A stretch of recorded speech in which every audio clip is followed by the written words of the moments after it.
Let's begin with the second part of our workshop, which is a discussion. And again, we welcome anyone from the participants to send in questions via chat, or even to unmute yourself and ask questions. And I'm going to start off with some of the themes that we heard in the 3 talks this morning. And I'd like to maybe start with a more general theme and then work our way into some of the more specific questions. So Alex, Calais, and in a sense, Michael, you all pointed to a neat exploitation property, that you're using vehicles for a secondary or actually perhaps primary purpose, for which you know, they're not necessarily, that's not the first thing that they're doing, right? Your trucks, Calais, are transporting freight, yet you're thinking about a service in which, for the better good of the environment and for the traffic flow, they could be employed as this secondary service to help with traffic. And Alex, you focused on similar properties of traffic flow and employing certain vehicles. But you have several vehicles that have primary or secondary roles in assuring the smooth flow. So I wonder if you could speak to, all 3 of you, about this, you know, a little bit more about maybe the structure, the feasibility, the economics of providing recruiting vehicles, providing a service to society. Maybe Alex, starting with you, how does this work? How do you recruit such vehicles, or do you recruit such vehicles? And then I'm going to ask Calais and Michael to comment on their thoughts as well. Thank you, Claire. Can everybody hear me okay? Yes. Okay, wonderful. And first, let me again thank all the organizers for the panel. Well, I think actually that's probably the nice way to tie in Calais and my talk to Michael's, in the following sense. I think the trucks are fantastic flow pacifiers by their dynamics. And as Calais mentioned, the fact that you know, there are fleets of them maybe makes it in some ways institutionally easier to reach out to. But there's a legit question about why would anybody volunteer their car to do what I'm suggesting? And why would any automaker be willing to add these features to their cars? I mean, it's counterintuitive to the human that slowing down is actually good for society, and certainly not something people are willing to do. And then why would an automaker enable that? Because it doesn't provide them benefits. And I think this is where the game theoretic part, the policy incentivization might play a role. And I think this is particularly relevant for the California context, because California is very much ahead of the game in the US in terms of environmentally friendly policies for transportation. I think that what we need is incentivization mechanisms through policy for this to work. Very similar to, for those of you who remember in California in 2006, if you had a Prius at the time, you'd get a diamond sticker to go in the diamond lane because you are a hybrid Prius. And I think the analogy is very relevant today. And I think, for example, automakers could get some form of incentivization for enabling these features, and then individuals participating to that flow smoothing at a scale that is, you know, we only need 5 or 10% of the population to participate, would get a similar incentivization. So I think finding a mechanism between the state or whoever operates the freeways, the automakers, and the participants is key.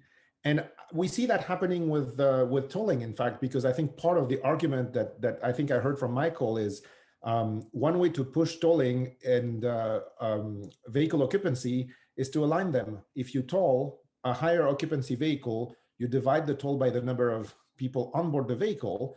And so that's why, in a sense, high occupancy vehicles are incentivized by tolling. So we could find similar mechanisms to incentivize flow smoothing, which I would be curious now, maybe passing this to Calais. For trucking, there's probably ways to incentivize trucking to do that too. Calais, would you like to comment on trucking? Yes, absolutely. Thank you. Thanks so much. Yeah, I think for the tracking, there is actually three different levels of incentives, and so if we start, so to say, from the bottom, I mean, there is an incentive already today for a driver to drive efficient. Most big fleet owner have that type of system in place. Maybe they can make 20% higher salary. At least I know the situation in Europe. I guess it's similar in the States. So on the low level, you can say by automating and improving the way you can efficiently drive a track, you can gain from that. But if you then move up one level, if you look at the track manufacturer, they want to be able to provide actually a better system for the owners of the track. So something we realized is, for instance, this type of estimation of time of arrival, the ETA, is something which is extremely important. You travel with your truck from Stockholm to Madrid, and you should be there within a slot of 15 minutes or half an hour. So to be able to actually estimate that and have a more resilient system is very important for the track manufacturer. And this type of way now of putting incentives of being able to predict better the whole road there, the whole transport is essential. And then we move up to so to say the customers of this. Let's say those who are utilizing the transportation mission. Let's say that it's a store, a chain. Let's pick IKEA or H&M. So we take two Swedish brands here, right? So what is happening now today is that they maybe would like to go in a sort of a green wave. They are interested in actually buying into technology, or making sure that they are actually using transport technology which have a way that fits their brand, if you may say. And this was quite surprising to me when we have talked about this with the logistics company and so on, but it's becoming more and more important. And there are regions that are encouraging this, so that if you can show that you are adapting new technology in a way which is actually supporting, for instance, less environmental footprint and so on, you can benefit from that. But to conclude, I think understanding the interplay between these different incentives and providing some sort of a framework, if that is a game theoretic framework or whatever, I mean, I think it's very interesting, and it's not well understood today, I would say, how this should be formed. Thank you. Thank you, Kalle. And Michael, could we have your comments on this? Maybe from, there's been a couple of to references to your thoughts about economic incentivization, but in addition, you made I think a quite interesting statement at the beginning that AVs will necessarily bring the need for tolls and carpooling. And so if we think about the kind of toll structure that you're thinking about, perhaps either with the kind of flow control we heard from Alex and Kalle, or without. I mean, I'm just very interested in your perspective on this. Sure. So let me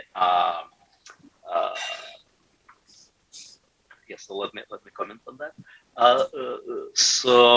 I think that the issue of incentives, why would someone want to slow down his car in order to kind of smooth traffic, as Alex demonstrated, would kind of make a big positive difference for making traffic smoother.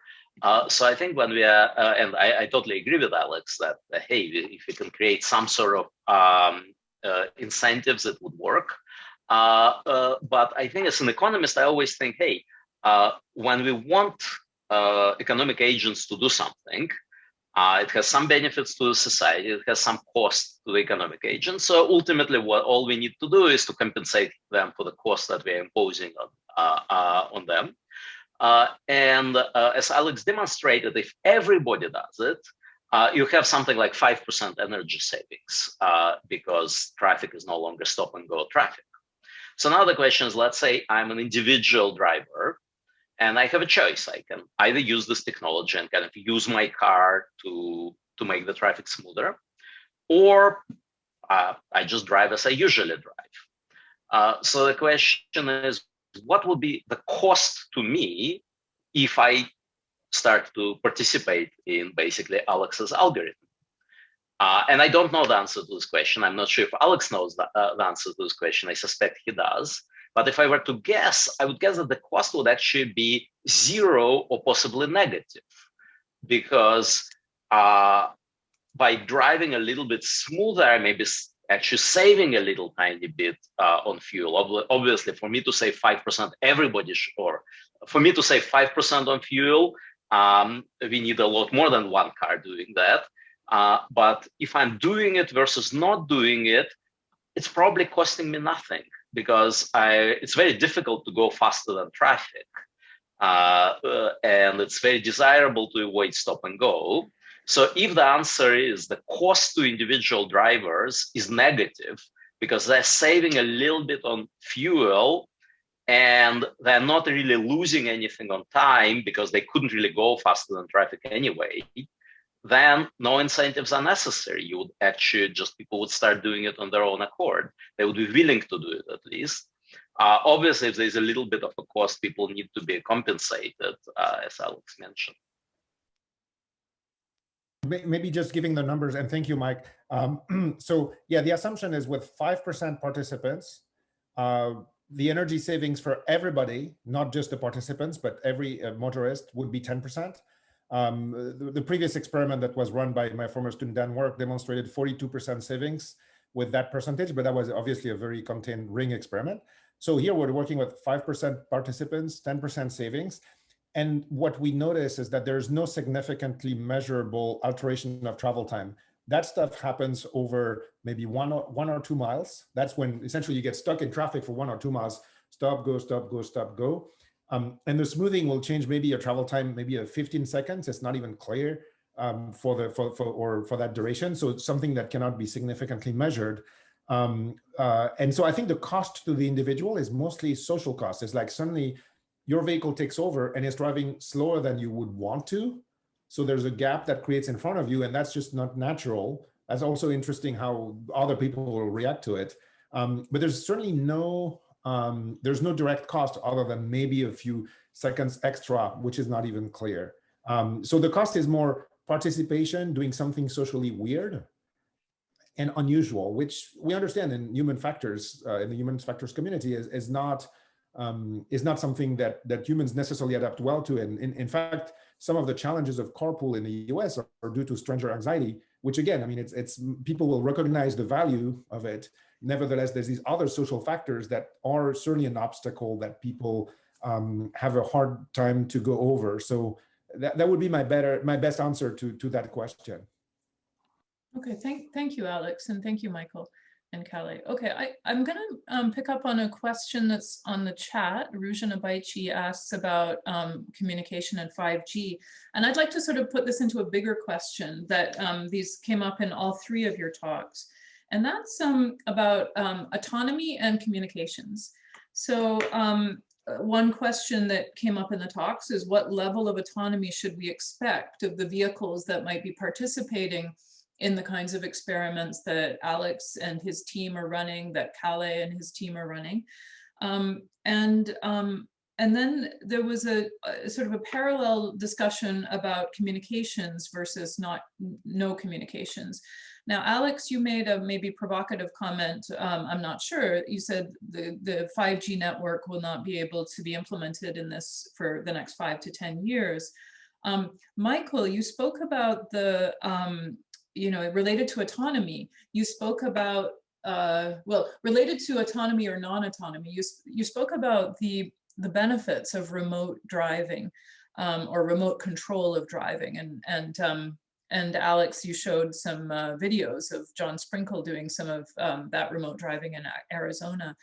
And 5G or some kind of communication network is going to be needed for remote driving. So I'm trying to piece all this together in my mind, thinking about how do these fit together? We have autonomy, non-autonomy, partial operation. We've got the ability to incorporate remote driving. We've got communication or no communication, and maybe there's partial communication. So So maybe we can spend a few minutes talking about that, those aspects about autonomy and communication. I'm kind of thinking about it as a matrix, but how do you three think about maybe a bare bones system with, you know, if we do or don't have autonomy, and then what does the introduction of a communications network enable? And then how might we incorporate things like remote driving into these scenarios that we're talking about? Okay, so let's see. Kalle, do you want to start there? And then I might sort of switch things around and ask Kalle, then Michael, then Alex. Sure. I think this is a really interesting question. So, and it's actually very much in the core of my thinking here. I think exactly that autonomy, communication, and humans needs to come together in these systems. And I think this is, I see that Rushina is nodding, and I remember a few years back when we were discussing these things in your office. I mean, these are, I think it's surprisingly little, if we look back in what has been studied, surprisingly little how these have converged. Now they converge completely. And I think that if we are not being able to integrate and think about these systems in an integrated way, this is not going to happen. And let me comment a little bit. I very much agree with what Michael talked about also. I don't think we will see any completely autonomous system. There will be remote operations or some sort of intervention, for sure. It has to be there for quite some time. In order to be able to succeed with that, we need a communication infrastructure. And I think an interesting question you raised there, Claire, is, do we have to rely on 5G? I mean, now 5G is being deployed, and for instance, in Sweden, we have it in all the big cities, but we don't have it everywhere. So not everywhere where you drive, probably in a couple of years, it will be along all the highways and so on. So I think it's an interesting development here where we will see that we can probably more or less rely on the driving on highways in Europe and in the States in the near future over 5G or similar type of technology. And that we will benefit a lot, but we cannot rely on that it will be everywhere where anyone would like to drive a car or a truck. So we need to have this type of switching modes, and we need to understand how that should happen. And then connected to the human, then, I mean, that's a great challenge. If we now are switching, having a remote operator that is potentially operating a whole lot of different vehicles, how is that going to happen? I see it as quite different than what we see how an air traffic controller is working when we're talking about either trucks or buses or cars in this setting. And I think there is really a lot to think about how we should support this system with AI and learning and so on. Thank you, Kalle. Michael. Yes. So first, I totally agree with Carol that it will take a while for 5G to become completely ubiquitous. So two observations. So first, if you kind of do the numbers on latency and on bandwidth, you can actually operate a car remotely even without 5G. Like, you know, with video decoder is probably about 20 millisecond delay or something of that order of magnitude. So even if your regular 4G network has delay of, say, 30 milliseconds, you are still talking about significantly under 100 milliseconds delay. That's actually quite acceptable. Most of you could never ever conceivably react to anything in 100 milliseconds. And the bandwidth of 4G network, well, probably some of us on this call are using 4G network and are seeing all of the participants here. So surely it's not kind of as nice and as crisp as 5G, but it's actually enough to drive the car remotely. It would be a little tiny bit less safe than driving with 5G, both because you don't have kind of those panoramic high resolution pictures, and also because you have a little bit extra latency, but it's still acceptable. So I think that kind of 5G helps, but even existing networks are okay. So I think when you have 5G in most places, and in some places you fall back on more conventional networks, I think it would be just fine. Okay, thank you, Michael. And Alex, would you like to follow up with your thoughts? Maybe two quick data points, and then maybe a few comments. So first, with respect to your question of levels of autonomy, I think people like Steve Schladover, who is probably the father of self-driving vehicles in the US, who was running his first tests with self-driving vehicles on the freeways in the mid-90s in San Diego, I've heard him say in public in speeches that level 5 in downtown San Francisco is not likely to happen before 2075, which is many decades from now. People with skateboards and driving with bikes on the wrong side of the street and crossing outside of sidewalks and occlusion and rain and whatnot. Okay, we're not there yet.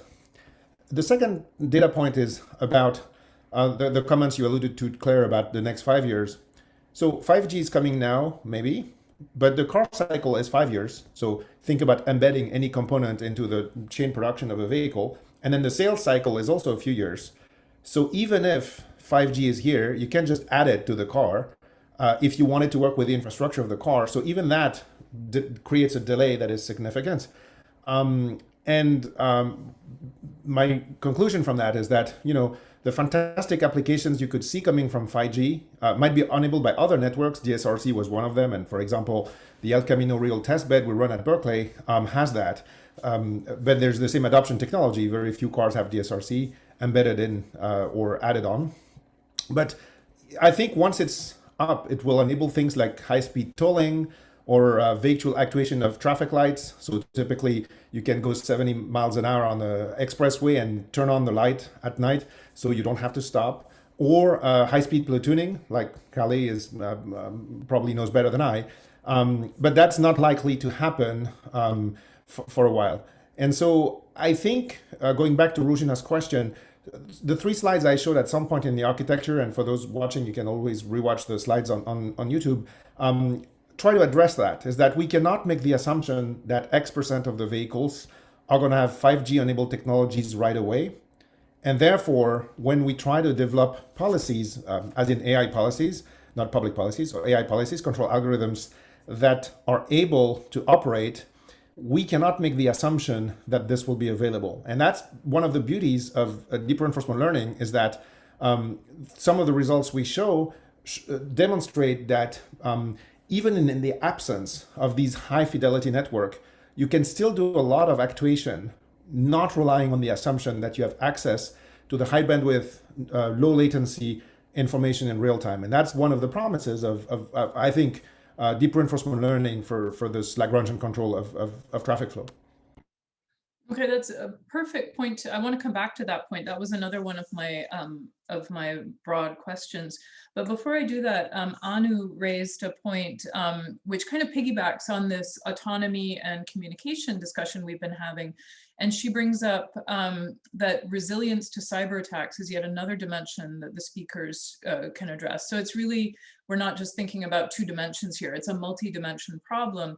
And so let me just put it out to the 3 speakers to comment if you have thoughts about the different architectures and their relative resilience to cyber attacks. And that is, levels of autonomy and levels of communication used. I can take a start if helpful. So when we think about the pipeline of implementation of control algorithms into ROS, so the operating system of an AV, at some point there is a translational step that takes the algorithm and translates it into Simulink code. So whether you're using a control theoretic algorithm, for example, relying on the traffic flow models that Kali was describing, and then using some optimizer, embedding a LP solver in it that pops the result, or whether you use a neural net, at the end does not make significant difference in the code generation. So yes, you can analyze the control algorithm if it's semi-explicit. Maybe you can do the same with a neural net, but at the end, both result in a similar looking Simulink code. So at that point, in a sense, the faith in the execution of the code relies on the code regardless of how it was generated. So that's one meta point of using a black box solver for a control algorithm or a neural net training algorithm for an AI approach. I still see the same vulnerabilities happening either way. And that's a very algorithmic centric response to the question, but I think there's a much broader question, which is the vulnerabilities of the vehicle usually might come from a lot of other places than the algorithms itself. Direct actuation onto the controllers and whatnot. So even protecting the algorithm, whether the ones we're proposing or the current cooperative adaptive cruise control algorithms running on vehicles, is one question, but it's only one of many questions of I think, that Pandora's box that you just opened for good reasons, Anu. And I think we're absolutely not there yet, as been demonstrated by a lot of carjacking examples done by academics or others, obviously for academic purposes mostly. Yeah, thanks, Alex. Kale, do you have a thought? Yeah, I think, I mean, it's one of those really interesting thing, right? I mean, we have today a transport infrastructure which has very much separation of concerns built in by individual cars, individual drivers, and so on. And now we are connecting everything. We are building basically an infrastructure where it can be a disaster now, thanks to that we have connected it up to internet and to other things. I mean, we could look at other infrastructure. The power grid worked pretty well until recently, when there started to be plenty of attacks and so on that infrastructure. So to me, it's a little bit, one can say from one point of view, there is a lack of understanding of how we built this infrastructure system to be resilient from, so to say, individual component up to a whole, which should be able to sustain now various types of attack or faults and so on. And I think for the transport system that we are discussing here today, I mean, this needs to be there. It's not just about hacking what we have seen, hacking an individual car or so, but if we take it further on, what about hacking the traffic control system or so in that sense? And I mean, the positive things is, of course, that we are much more aware of this than we were 20 years ago, when there is a lot of work on that.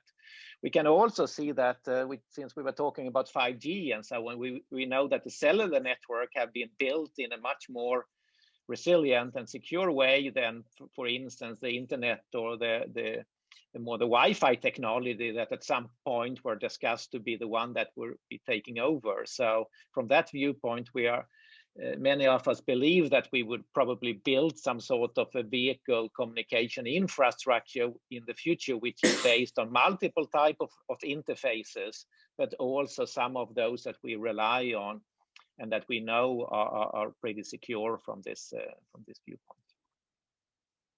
Thank you. So, Michael. Yeah. So first, I think that the question of cybersecurity for self-driving cars is, I think it's really an enormous question, a very difficult one. I'd like to point out one kind of semi-obvious observation.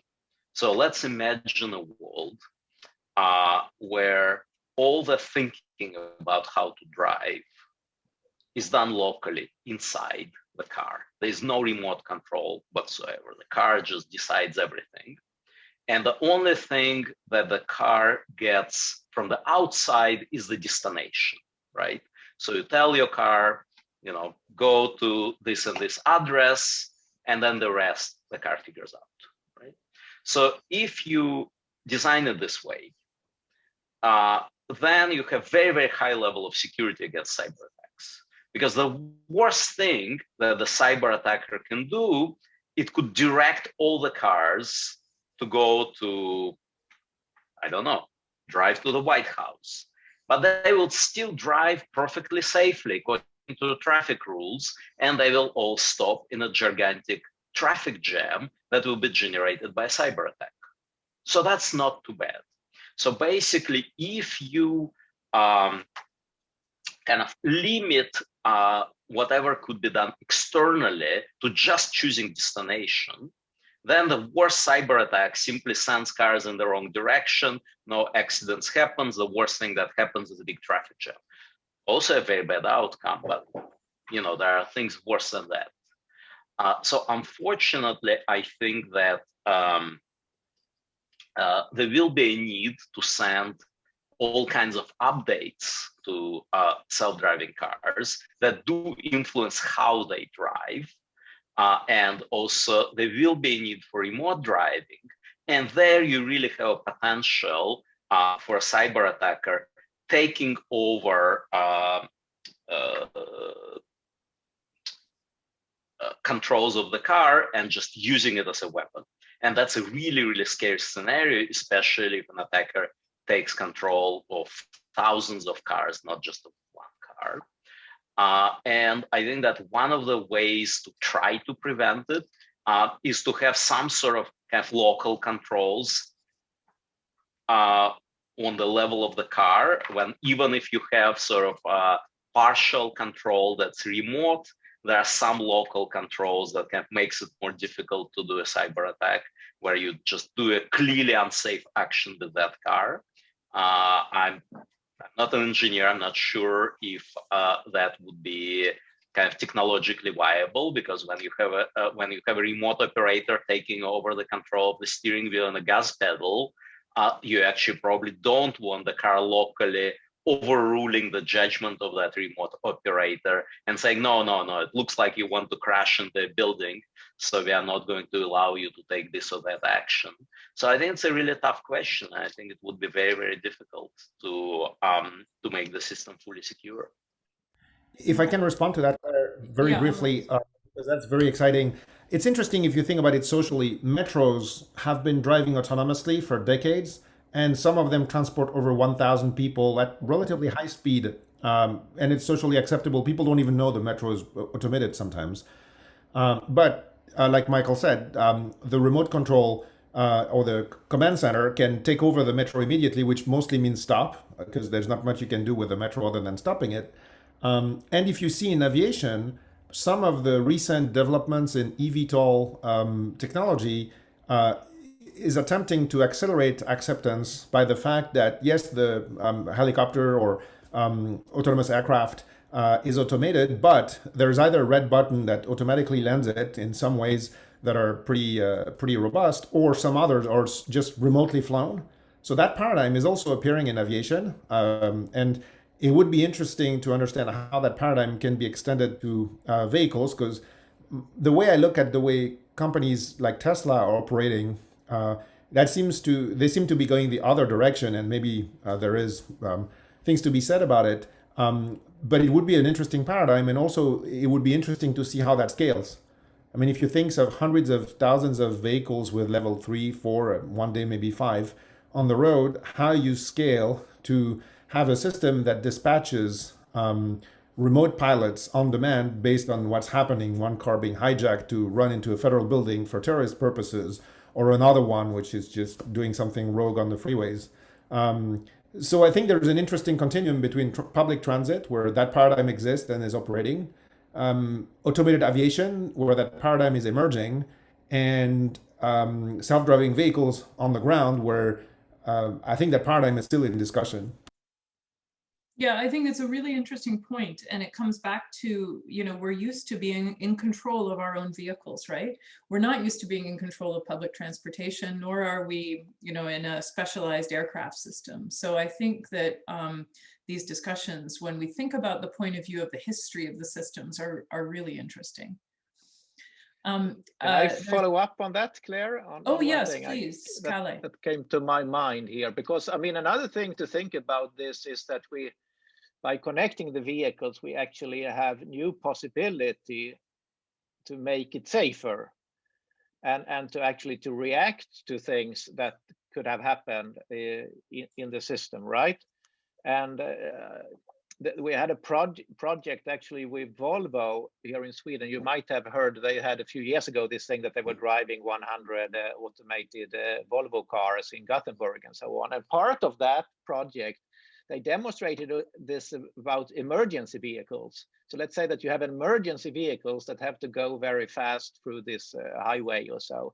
Now, when you have control of your automated vehicles, you can make sure that you give room to these emergency vehicles.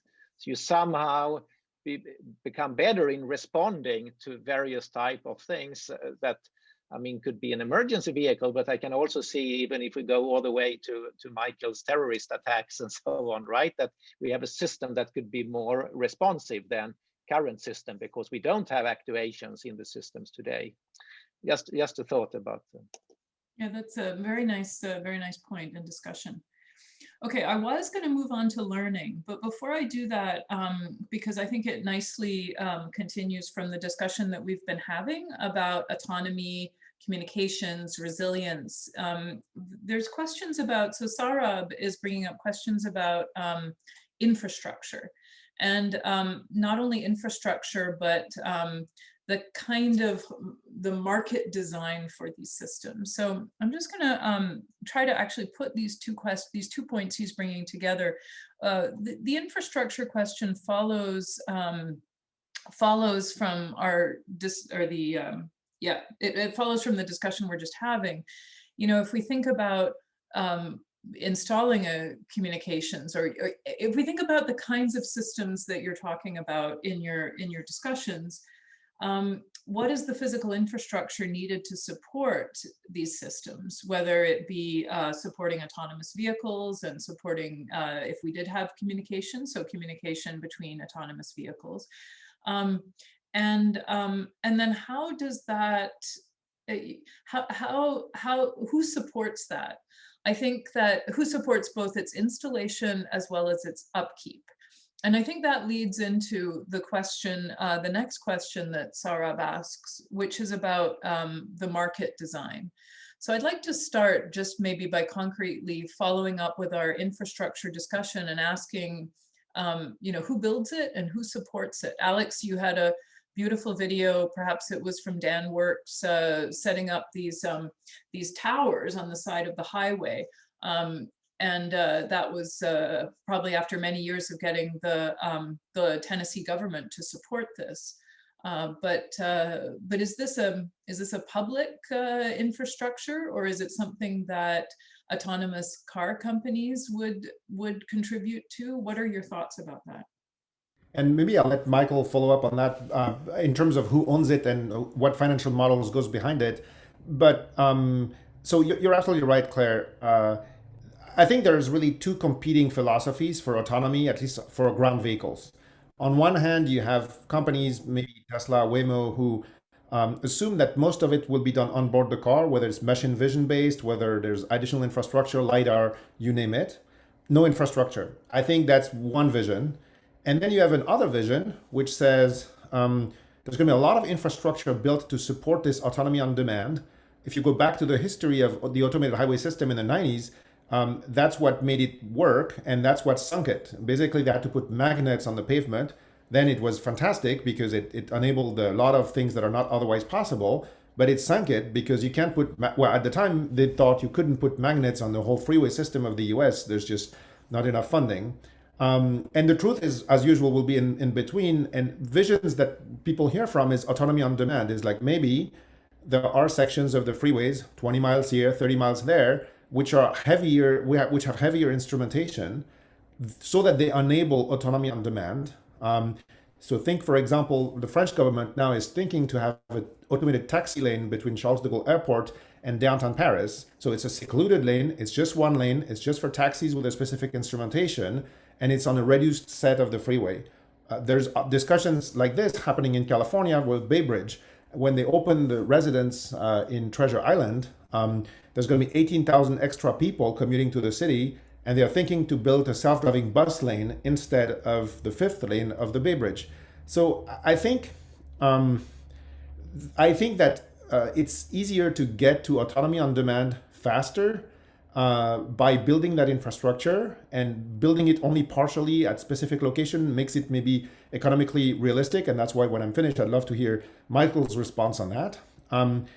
And it's very different than when for those of you who are familiar with the Masdar pod project, they try to have a vision where everything is instrumented, and you build all 100% infrastructure. Alex, you called that the 100%. Mazda pod project? In the Emirates, you can look. I think MIT was at some point involved in that project.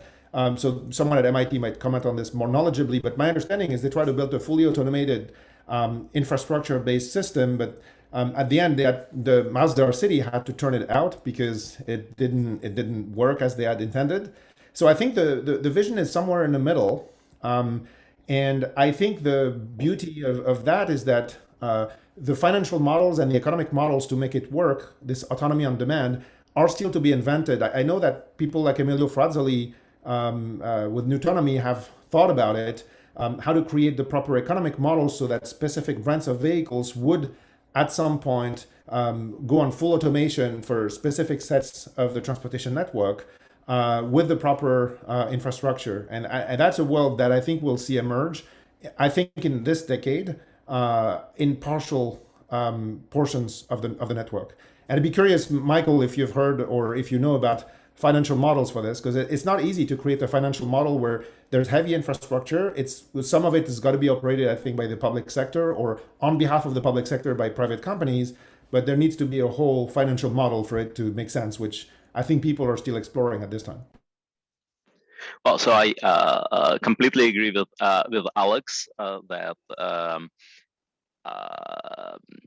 I think that early on, we need roadside infrastructure for self-driving cars to be sufficiently safe, and yet we know it's not a scalable model for the world. So I would speculate that perhaps there would be some areas where, as like one of use cases, as Alex mentioned, a line, but the other example that kind of I have in my mind are the new cities in China. Like, China is growing very rapidly, and literally they're building new cities from scratch. So I think that it is not very far-fetched to imagine that one of those cities would be completely enabled for self-driving infrastructure, which kind of, on the Chinese scale, a city of 200,000 people is like 0.001% of the population. So when you build it from scratch, it's actually very easy to put roadside infrastructure. When you have existing infrastructure, especially in Western countries, it's prohibitively expensive to put that infrastructure. So what I could imagine, kind of either in the Western world, I could imagine kind of one-offs, like a tiny retirement community or one lane connecting two key points. Or in countries like China that build new cities from scratch, I could actually imagine them building something and saying, hey, we'll run a pilot here, and it would be a very big pilot.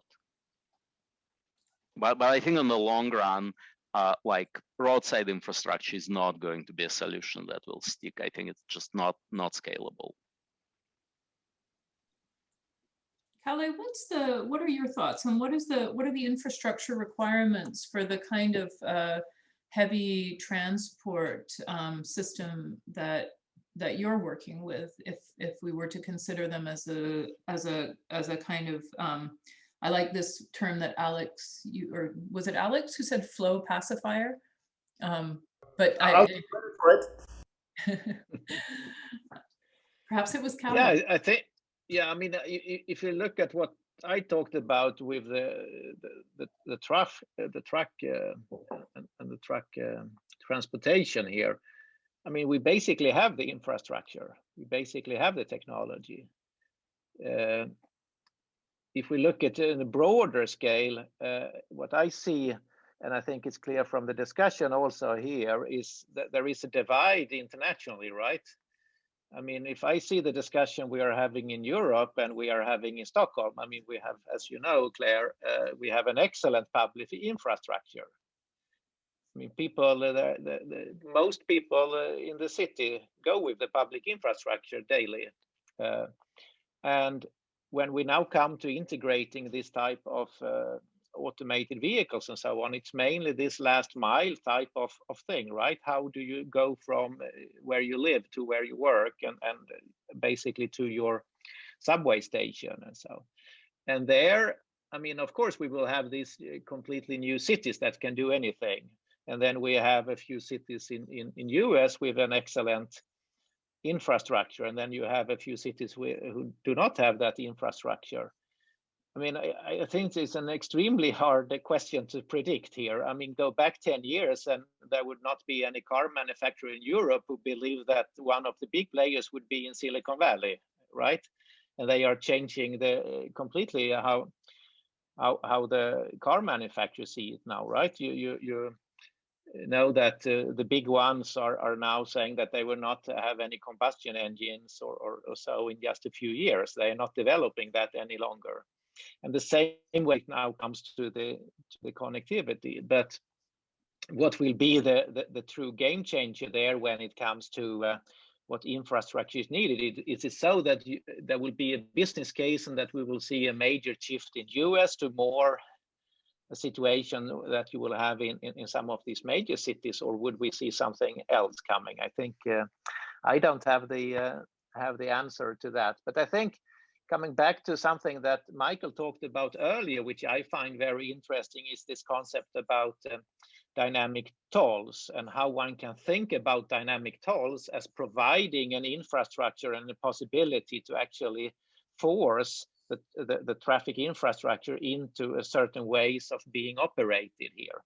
I mean, we have some parts of that already in place, right? We have dynamic bus lanes and we have green lanes and so on, right? And I think that we will see more of that, and there needs to be some ways of incentivizing the use of that infrastructure, the roads that we have, in a more systematic ways. It cannot just be for a particular type of vehicle or so, but more in a more holistic way. And I would imagine that we will see much more of that, as well as at least in Europe. I'm sure we will see more ban of certain vehicles in the city certain time of the day.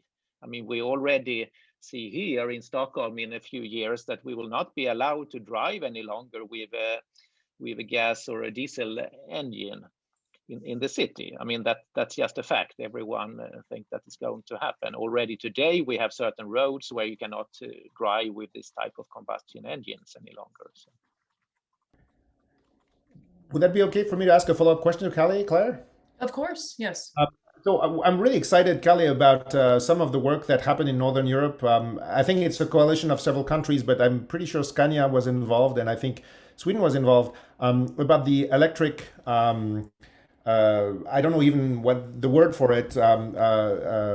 Essentially, this is a rail on which the trucks essentially can get the energy. I think the trucks were built by Scania, and I think maybe the Germans were involved as well. But I mean, speaking of infrastructure investment, that new paradigm of having the same way to feed trucks with electricity as trains, that's radical. And that's even heavier infrastructure, but that seems to me like the future, because it bypasses the issue of batteries. And I'd be curious what your thoughts are on that, because that's even the same infrastructure problem, but this time on steroids for Yeah, I think this is also now we come into electricity, right? And a few years ago, the people from the heavy vehicle said that no, we will have the diesel engine will still be there because there is no alternative. And then there have been this test that you mentioned, right, which is basically running the trucks now as a tram or so. So that's been tested, but of course it's very expensive infrastructure. So in Sweden you have maybe 10 miles or 20 miles of that. They also test this thing about that you put in the road instead and some sort of induction charging and so on. But more recently now, I mean, you see other type of technology. I mean, actually this with batteries, given now how quick the battery technology is developing, I mean, it's not surprising to see. I know that at least our two Swedish companies, both Volvo and Scania here, are looking into and developing not long haulage trucks, but more local logistics trucks with battery. So I'm sure we will see that. But there is also other more fuel cells and other type of technology which is being considered now. So I heard a discussion just the other day, I mean, about now building a similar type of supercharger network as Tesla have, but for trucks. Of course, if you do it for trucks, you need even higher current and so on. So it requires quite a bit of a power grid infrastructure around such a system. But it's still so, if you look 10 years or 15 years ahead, that there is a possibility now that you see that open up to actually be running this type of charging system also for heavy vehicle. Yeah, thank you. I'm asking Saurabh if he'd like to unmute himself and ask the next question, which is to kind of take where we are now with this discussion of infrastructure and who's going to pay for it and these different ideas, and perhaps delve in a little bit more into the marketplace design and its stability and efficiency. So Saurabh, would you like to just ask a question along those lines? Yes, thank you, Claire, and thank you to all the panelists. I just wanted to kind of relate this discussion that we are having in this panel from yesterday's talk that Asu gave about the 4 actors, which is the AI algorithms, the platforms, the regulatory environment, and the users. And I would like to situate that kind of a theme, which is this workshop's main theme, to the kind of marketplace design solutions that some of you alluded to. And if you go back to, for example, Michael's paper, it actually talks about the strategic complementarities between carpooling and AVs, and by applying welfare theorems, trying to kind of arrive at a solution of what may be the right way to execute it in a manner that also is aligned with socially optimal goals. But then there's this question of existence of big private players and also the kind of incentive structures which need to be aligned in a certain way for the implementation of such a market. And it's what I would like to request is some more clarity, given the technological and the control space where we are at, and given the incentive place where we are at, given that we are in the in the Uber and the Lyft days still, how do we actually get there in terms of implementation of such a market? And how should we kind of think about this in a manner which is not only aligned with an economic viewpoint, but also in line with the control theoretic viewpoint?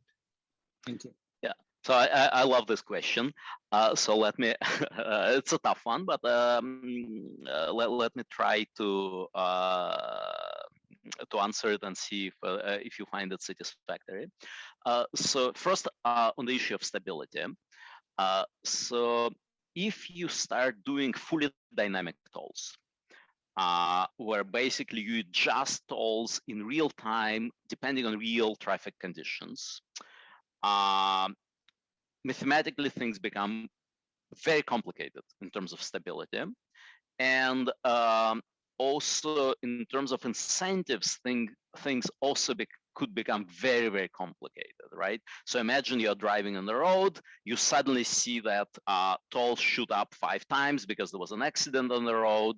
So at that point, you have an incentive to turn a highway into a parking lot, but driving super slow, 1 mile an hour, just waiting for the toll to change or clogging exits, and just the system could go crazy. It's I think that we couldn't be certain that there's a stable solution. At least I'm not certain of that. And also there is kind of an incentive problem for the drivers, because tolls are great when people could make intelligent decisions based on tolls. But if I'm already on the highway, it's too late for me to make an intelligent decision. When I was home, I could have made an intelligent decision. I could have said, look, I'll go to work an hour earlier or an hour later. But now that I'm on the road, I have actually very little choice. So tolls could also have very little impact on the behavior, unlike predictable tolls that would very much influence behavior. So basically, I'm not at all certain that dynamic tolls, fully dynamic tolls, are the way to go. In fact, I'm inclined to think that they're not. So I would, for practical purposes, I would advocate for something that's where tolls are dynamic, in a sense that, at 5 p.m. the toll is much higher than at 2 p.m. But tolls are static in a sense that this Monday at 5 p.m.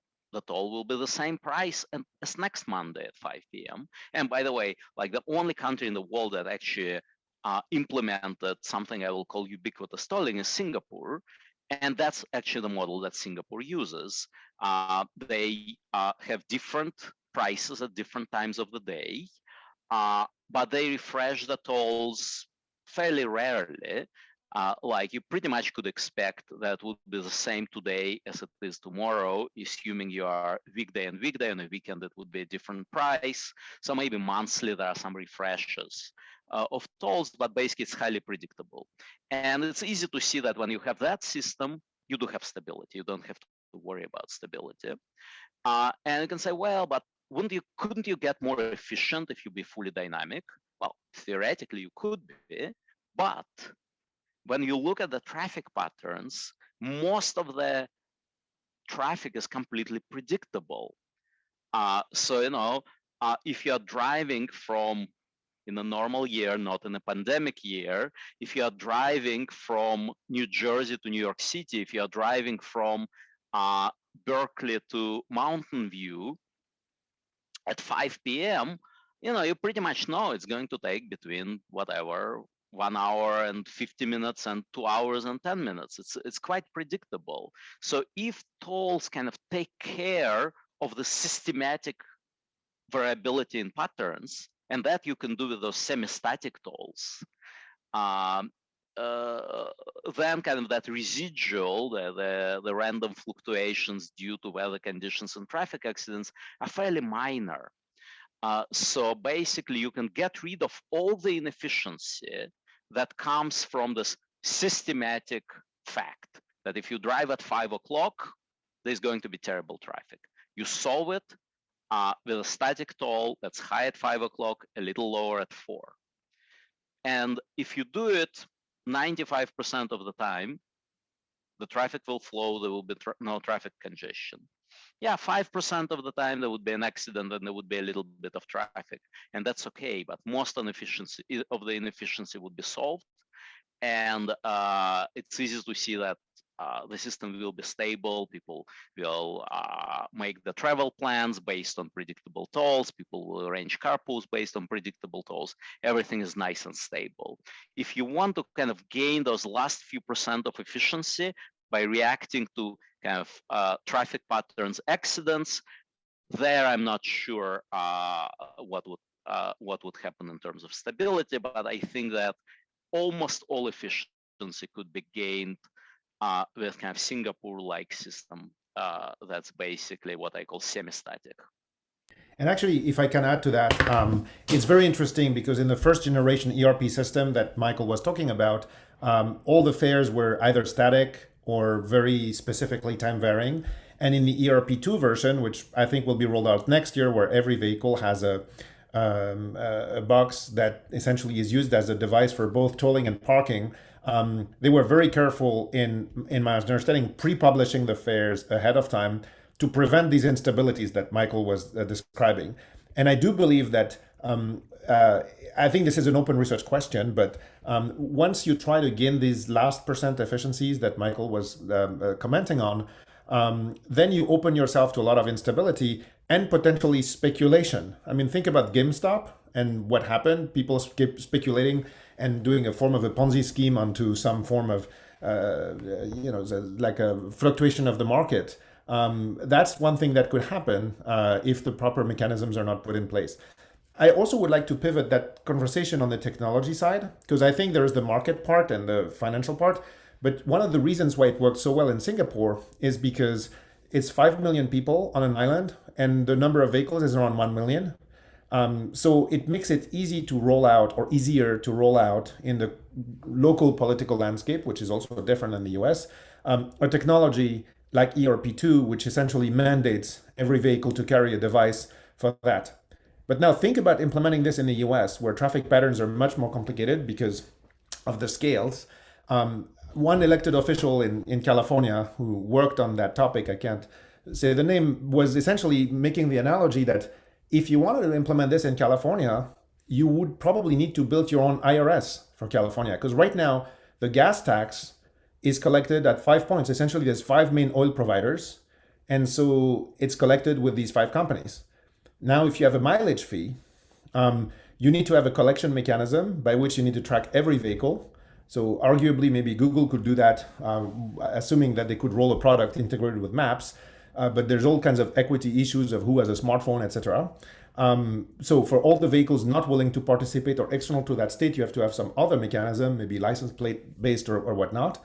And that makes the collection extremely difficult. So I think in addition to the challenges that were just mentioned on the market design and implementation of the tolling schemes, there's also a huge technological problem for the deployment of these in the US and maybe to a certain extent in some European countries too. And it's not that they cannot be overcome, but it's either major instrumentation and as a corollary also major intrusion in the privacy of people, because now even though you can technically reveal your geolocalized mileage without being associated with your name, there's lots of other privacy implications. So I still believe this is the way to go. And in fact, California is rolling out several pilots this year.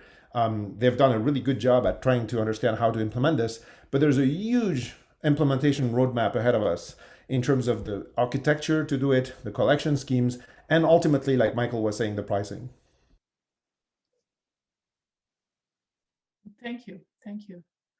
Are there any follow-up points about this? I'd like to pick up on the point about data and the market, sort of following on from the market discussion, the point about data. But are there other questions for our speakers, perhaps from the audience, related to this discussion about markets?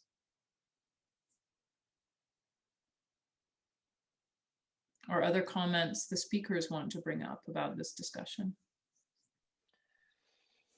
Maybe I can add one thing, Claire, of a particular type of market that I mentioned in my talk. So if you look at freight transportation today, I mean, it's a very asymmetric market. You have a few very big companies, global companies, who basically themselves are running this type of cooperation, right? They optimize their system and so on. But both at least in US and in Europe, you have a huge number of relatively small fleet owners that are the backbone of the whole transport system.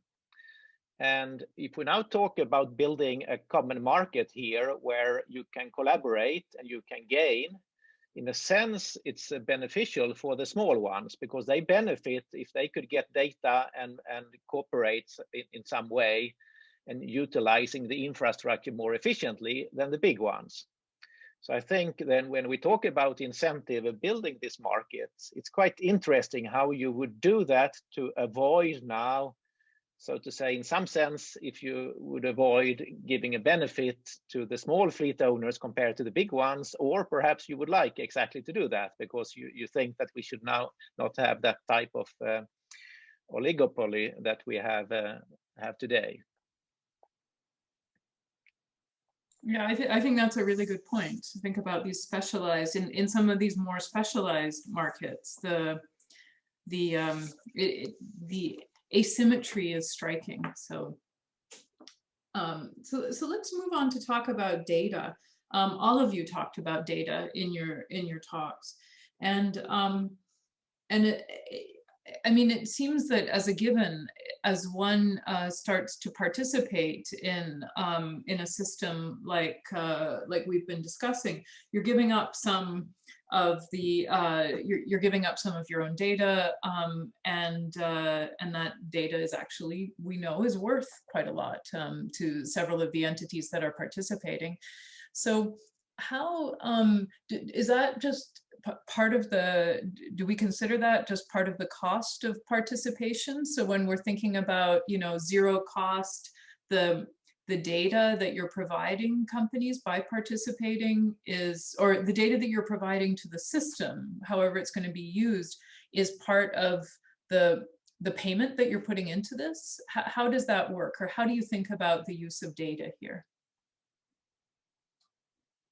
And whoever wants to speak up, whoever has a thought about that can go first.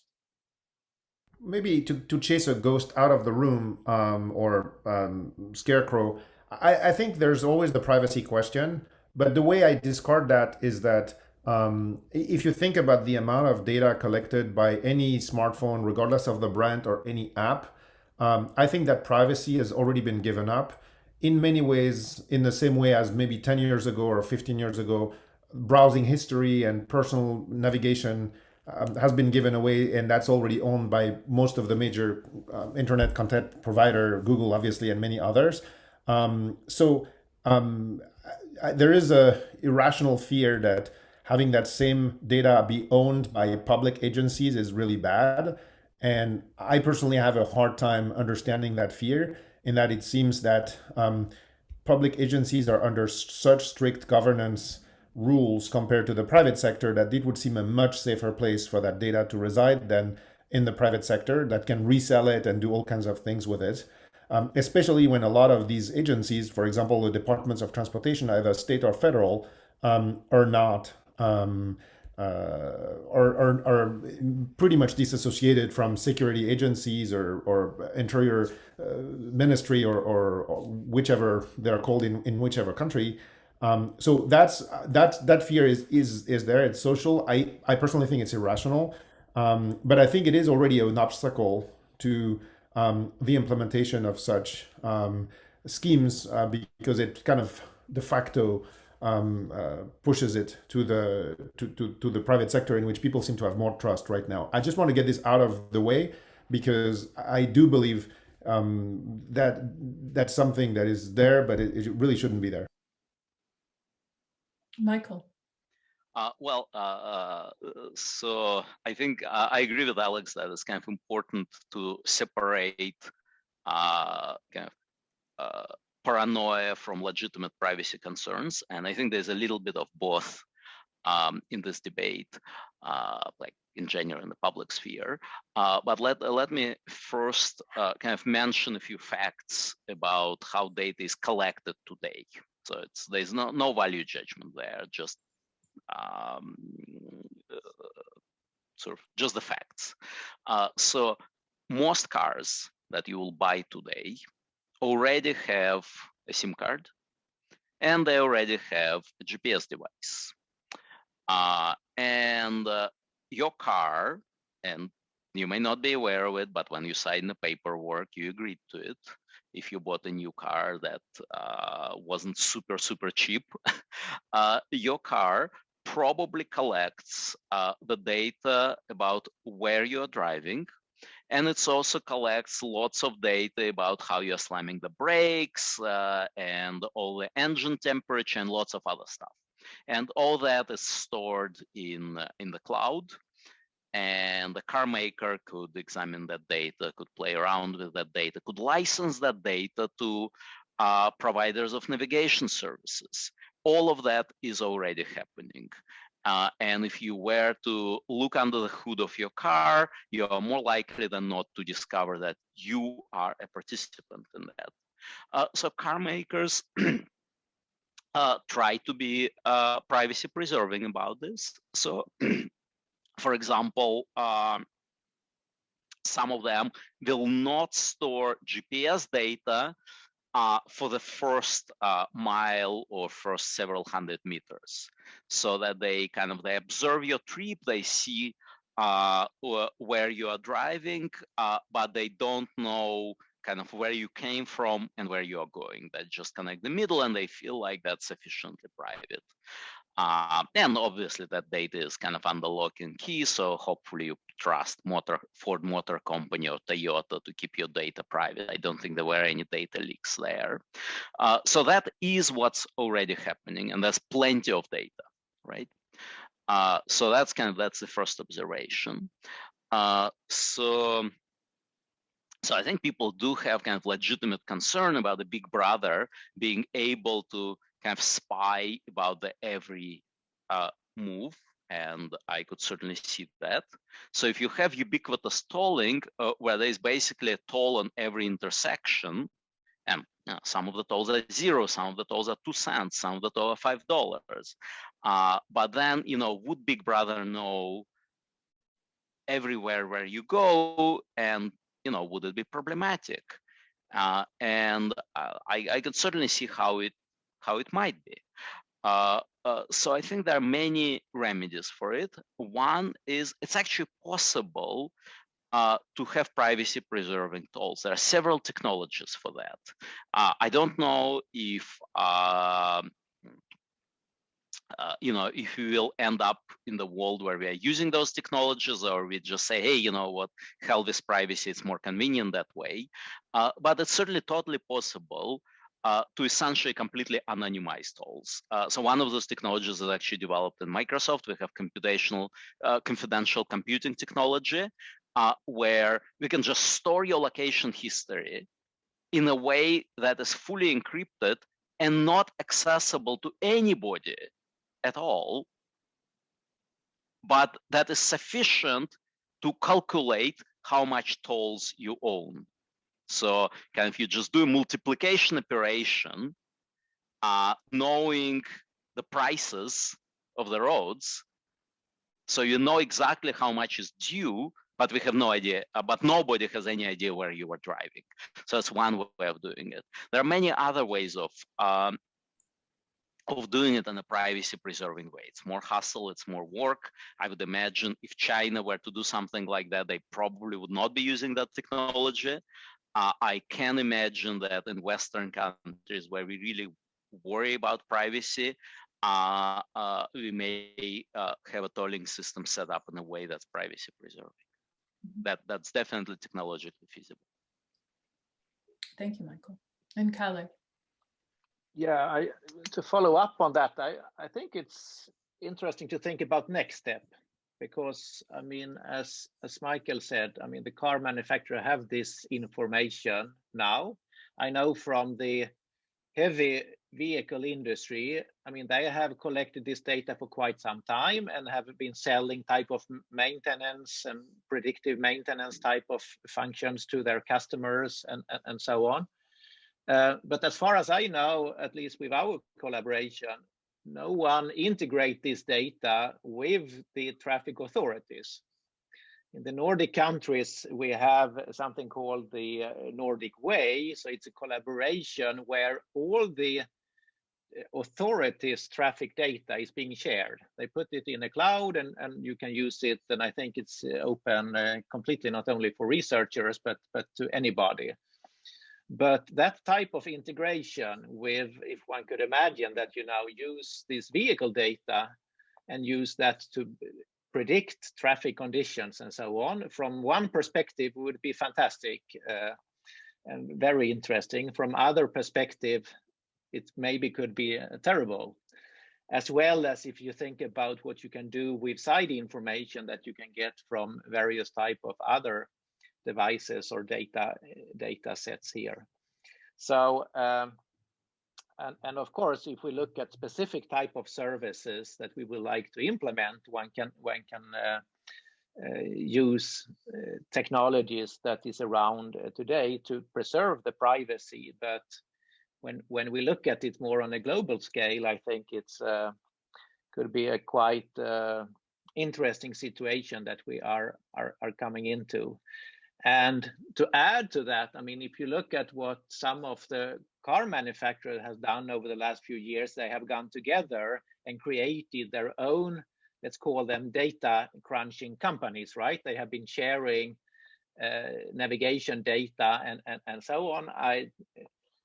To me, it's a little bit to make sure that there is some competition to other big companies that are collecting this type of data. But how the evolution will be 10 years from today, I think it will be very interesting to see. But it's clear that this enormous source of data is worth a lot, and we could benefit a lot when we're talking about to make the traffic infrastructure more efficient and well-serving. I have maybe one opinion and one comment on both Michael and Callie. The first, which is an opinion, is I feel much better if companies like Microsoft, Siemens, or other well, I don't want to characterize Microsoft as an infrastructure-based company, but I feel much better if companies like that, Microsoft, Siemens, or other infrastructure-based companies, do that major infrastructure play than companies in the business of monetizing your browsing history or other, because I think it first separates records, and second, it also focuses on the core business. For example, Siemens, just picking one random, has a long history or IBM of building infrastructure systems, and so that's an opinion that's not based on fact, but that's also more ideological. The second thing, which I think is even more important than the major infrastructure play, because I agree with Michael that it's in reach. It's a major infrastructure play, but it's in reach. It doesn't require new technology. It just requires a deployment. I think there's going to be a lot of countries, including mine, in which this approach will lead to rebellion. And so try to impose a mileage fee on the greater Paris, and you have a rebellion like you've never seen before. You've seen the yellow vests. Previous to the yellow vests or yellow jackets, there was something called the eco tax, and for which gantries had been built with that same philosophy in the context of environmental considerations. And truckers unmounted the gantries and essentially vandalized the whole system or part of the system in response to that tax. And I think Singapore is interesting because the political landscape there has made it possible for that paradigm to be accepted by the population. But I think many countries, and I don't know where the US stands, and it might depend on where, because New York is talking about cordon pricing. At some point, even LA brought up that topic. The Brits did that many years ago with Livingstone and London. But there are countries like France where it's, I think, many decades before the social acceptance renders that approach possible. And I do believe ideologically it's the right thing to do, but I think in many places in the world, mentalities have to adapt before I look at Northern Europe with envy. I mean, Stockholm has congestion pricing, which I believe is already relying on adaptive pricing. Many other cities in Northern Europe have that, so clearly it's possible. I don't know how it generalizes to different countries and political landscapes. Interesting discussion. We only have a few minutes left, and I do want to ask, I have maybe two more kind of question topics to talk about. And I want to talk about the role of machine learning. I think that's very interesting in all of your talks. And perhaps here we could start with Alex. You brought up some very specific and highlighted points where you use micro simulations to provide information for your learning algorithms. Can you comment on that, Alex, and maybe comment on the use of why learning, first of all, versus what was the motivation to do this using reinforcement or using deep reinforcement learning as opposed to other possible frameworks or other possible non-learning frameworks? And then how do you, maybe a question that's a little burning, is how do you ensure that the simulations are designed so that they're providing the right information to your algorithms? Yeah, I'll try to be quick because we don't have much time. So I believe that the complexity of the algorithms we're trying to put together to smooth traffic is such that it's very hard to do with analytical models. I think analytical models can carry us far enough, but when you combine the Boolean switching logic of switching lanes and the complex longitudinal dynamics of each of the lanes, I just see little hope that we could do things fully analytically. So analytics works us to a certain point, which could be used as a jump start or fresh start for a descent algorithm to learn faster, but they don't get us all the way. And maybe the second part, the reason why I believe learning can help is aligned with this new emerging field of, it's a bit fuzzy, of explainable AI. So think about a simple problem.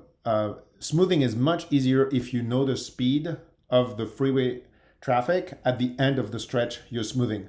Why? Because you use it as a target. So it's a similar idea of a flight plan as an altitude target. And if you know the target, it's much easier to stabilize around that target. But it turns out that some of the deep reinforcement learning algorithms can learn implicitly that target without knowing it by keeping a record of accelerations and decelerations of vehicles over time. Why? Because these kind of propagate through the system and adapt to the target.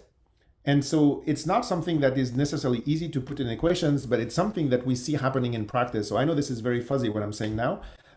And part of the difficulty of explainable AI is to quantify the things like I'm showing now. But one of the reasons why I believe that learning can bring a lot of value is that it enables one to discover things that are embedded in the physics in a way that are not easily explained by equations. And that's why we place a lot of belief in these algorithms. They might not be as elegant from an explicit perspective, but they capture things that we don't know how to capture otherwise. Thank you. Perhaps Kalle, you can comment as well. Yeah, I'm these days quite excited about this physics-inspired machine learning, which I think perhaps is a little bit related to what Alex is talking about. So, I mean, we have physical phenomena that we traditionally, in a lot of control, use model-based techniques, and we derive explicit expressions or so, or we identify out of some black box models. I think that some of what we have discovered now is that there are certain type of dynamics that is very hard to, so to say, learn from scratch. We need too long time or so to do anything useful. But if we have some structure, we know something about the system, or there is something which is particularly hard to model or estimate out of physics. So, I mean, if we talk about what we discussed earlier in our talks here, these traffic models, I mean, think about the flux function, for instance, that you can assume certain structure, and people have been looking into that. So I think this perhaps not, so to say, starting from complete scratch and say that we should just have we know nothing about the system, but saying that we impose certain type of priors that we could actually speed up the learning and also allow us to use control algorithms and control structures, which I think is also very important, which we know would work in certain way and have certain type of resilience features, so that we don't end up with something we don't understand how these control laws are acting or should be implemented. I think it's very important here. Thank you, Kalle. And Michael, do you have any anything to add? Any thoughts about this? Well, I don't have much to add. I think that certainly advances in AI are exciting, and certainly, as Alex and Kalle mentioned, it allows us to capture things that regular statistics just misses, and I think that it's certainly a little bit disturbing that we truly don't really understand how those things work, right? It's like engineering divorced from science. But as long as it works, and as long as we can add AI-based features that are sufficiently reliable, it's a wonderful thing, and it's used everywhere, from from sponsor search to self-driving cars. Yeah. Okay, I'm going to conclude with one question for each of you. This will be quick. Suppose you were looking back at your 22-year-old self today, so with the technology where we are right now, and you're just starting out on your career, and you're saying what aspects of these problems are the most important to work on now. You're just starting out. What would you tell yourself? So you're today, with today's technology, with all the things we've been talking about, things coming into the, the things that are coming online with respect to transportation and mobility. What would you tell your 22-year-old self to work on today? Maybe several of your students, Kalle and Alex, are 22, but what would you tell yourself? Should I start? You start. That's a tricky question, but what comes to my mind is actually the convergence, so not just, so to say, working on one thing.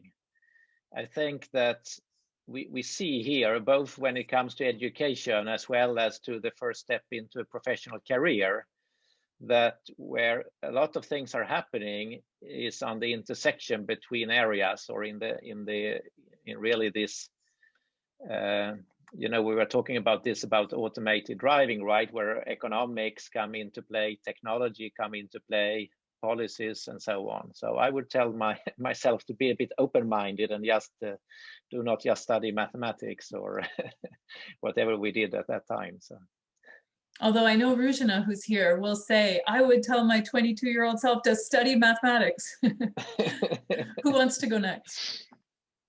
I'm happy to go next. Okay. So I will use the assumption that all the mathematics is already there by the time the person is asking me that question. That way I don't have to deal with it. Please learn the math first before you ask the question. And then I'm basing this on an expected life of, I don't know, maybe 100 years old. So say another 40 or 50 years of career of the person by the time they ask the question. Say they work until age 72. I would say you should absolutely work on human interfaces, essentially how to build the next USB port into your brain, because that will probably happen within half a century, so that you can learn to drive your car by just thinking.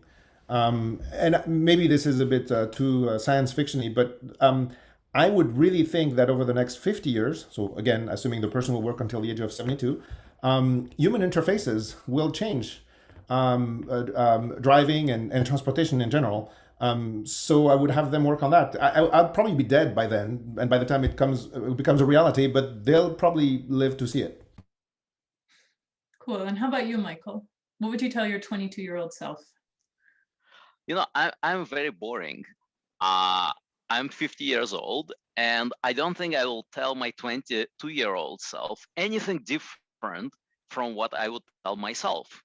And what I'm telling myself is, look, there's this enormous industry that's going to go through a lot of changes, and there are a lot of important things that are happening there, and you can just pick any of them and focus on it. That would be great. For example, we don't have kind of a worldwide standard for satellite tolls that are both kind of user-friendly, that humans could understand, that could work with all kinds of regulatory regimes. All that stuff is going to be built in every car in the future.